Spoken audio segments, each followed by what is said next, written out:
नमस्कार दोस्तों, जीटीएल्स global update में आप सभी का स्वागत है। देखिए, भारत और रूस की दोस्ती का इतिहास बहुत गहरा है और ये दोस्ती एक ऐसे स्तर पर पहुंच चुकी है कि रूस शायद कभी भी भारत का एहसान नहीं भूल पाएगा। चलिए 5 बड़े कारण बताते हैं। सबसे पहला कारण है ड्रोन टेक्नोलॉजी में भारत के द्वारा रूस को सहायता। रूस को यूक्रेन युद्ध में तगड़ा झटका मिला था, खासकर तुर्की, पोलैंड और दूसरे देशों के सुसाइड ड्रोन से। इन छोटे छोटे ड्रोन ने रूस की बड़ी बड़ी फौज और टैंकों को ऐसी चोट दी कि रूस समझ नहीं पाया कि अब क्या करें। ये ड्रोन इतने तेज और घातक थे कि बड़ी मिसाइल और टैंक भी इनके आगे पानी भरने लगे।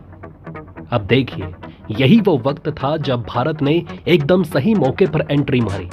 रूस तो परेशान था कि कैसे इन छोटे ड्रोनों के हमलों से निपटा जाए, और उनके पास ऐसी टेक्नोलॉजी भी नहीं थी जिससे वो ये ड्रोन डिटेक्ट कर सकें या उन पर हमला किया जा सके। लेकिन तभी भारत ने अपना असली दोस्ताना दिखाया।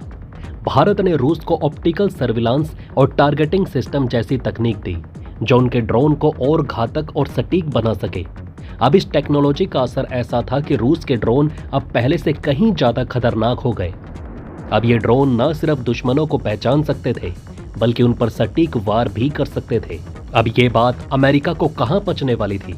अमेरिका तो चाहता था कि भारत रूस से दूर हो जाए ताकि रूस की कमर टूट जाए, लेकिन भारत ने दोस्ती की लाज रखते हुए अमेरिका की हर धमकी को नजरअंदाज कर दिया।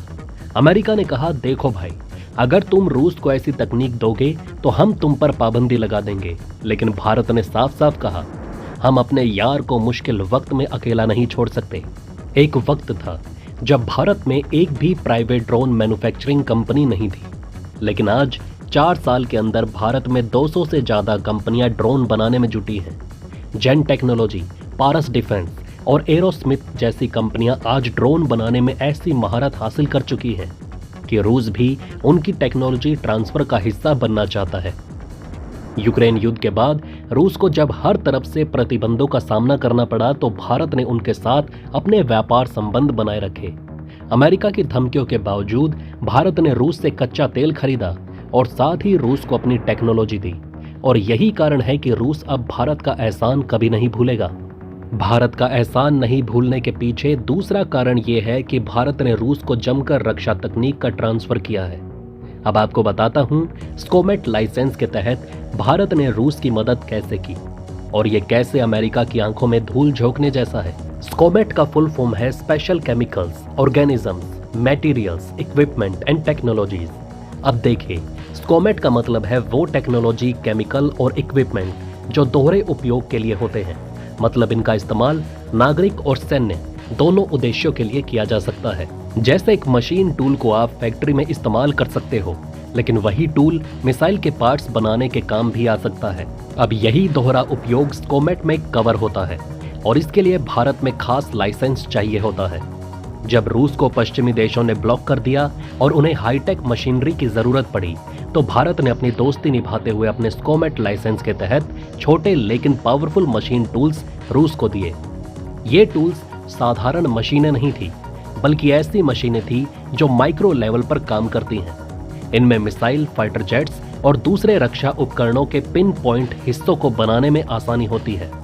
सोचिए, जब कोई देश अपने सटीक हथियार बनाता है तो उसे माइक्रो लेवल पर सटीकता चाहिए, और यही सटीकता भारत ने रूस को दी।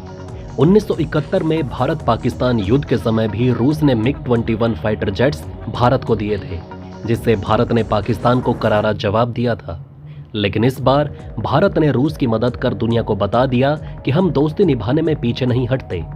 यहाँ ये भी बताना जरूरी है कि अमेरिका ने भारत को चेताया था कि ऐसे काम मत करो, नहीं तो हम पाबंदी लगाएंगे। लेकिन भारत ने साफ कह दिया, देखिए भाई, रूस हमारे पुराने दोस्त हैं और मुश्किल में दोस्ती निभाना हमारा फर्ज है। एहसान न भूलने के पीछे तीसरा बड़ा कारण है कि भारत ने रूस से जमकर तेल और गैस का व्यापार किया है। जब अमेरिका और यूरोप ने रूस से तेल खरीदना बंद कर दिया तो रूस के लिए बड़ा झटका था। सोचिए, जो देश दुनिया का सबसे बड़ा तेल उत्पादक हो, उसके लिए अचानक तेल बेचने के रास्ते बंद हो जाएं तो क्या हालत होगी। लेकिन तभी भारत ने अपनी चाणक्य नीति अपनाई। भारत ने रूस से डील की और सस्ते दाम पर तेल खरीदना शुरू कर दिया।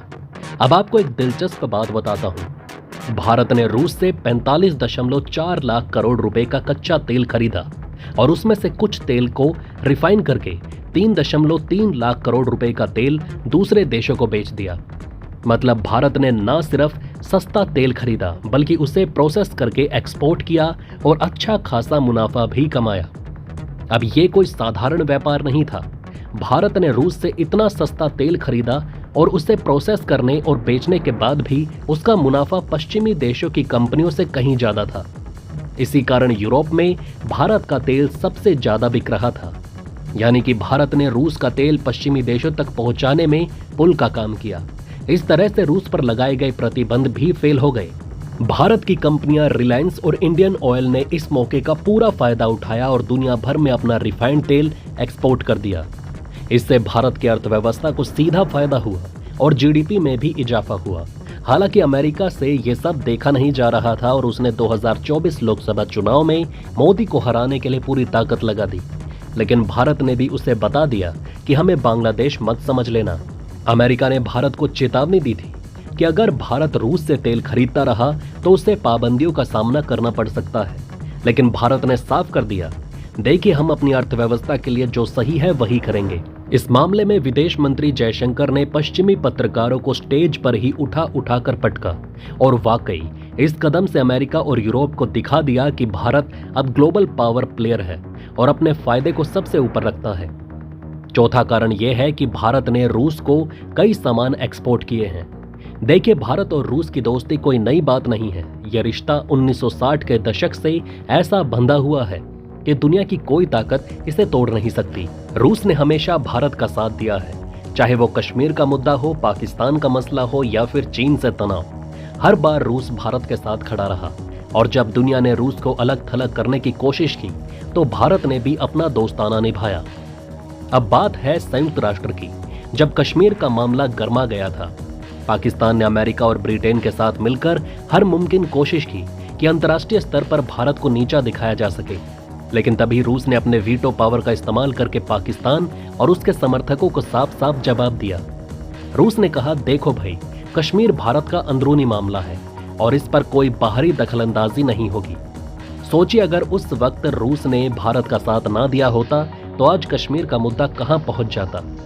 भारत और पाकिस्तान के बीच जब भी तनाव बढ़ा, रूस ने हमेशा भारत का साथ दिया। 1971 के युद्ध के समय भी जब अमेरिका और चीन पाकिस्तान के साथ खड़े थे, रूस ने भारत को हथियार सप्लाई किए और राजनीतिक समर्थन भी दिया। रूस ने भारत को उस वक्त अपनी घातक मिग-21 जेट्स और T-55 टैंक्स दिए, जिससे पाकिस्तान को करारा जवाब मिला।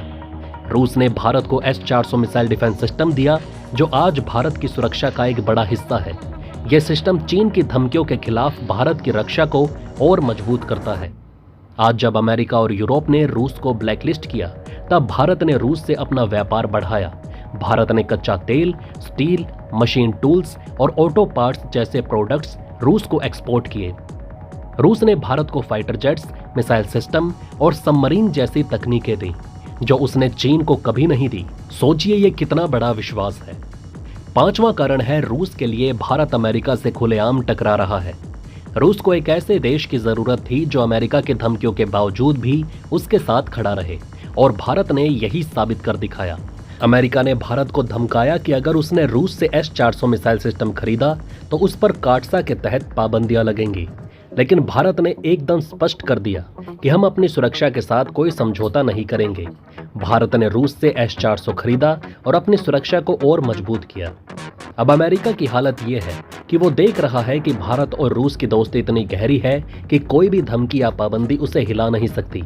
और यही वजह है कि अमेरिका को आज भारत की टेक्नोलॉजी और रक्षा क्षमताओं से डर लगने लगा है। सिप्री की रिपोर्ट बताती है कि भारत और रूस दुनिया के टॉप 5 डिफेंस बजट खर्च करने वाले देशों में हैं, और इनका साथ दुनिया के 61% डिफेंस खर्च को कवर करता है। ऐसे में सोचिए दोस्ती कितनी गहरी है। तो दोस्तों, इस वीडियो में फिलहाल इतना ही। आप देख रहे थे जी चिल्स। जल्द पूरे होंगे आपके सारे विल्स। धन्यवाद।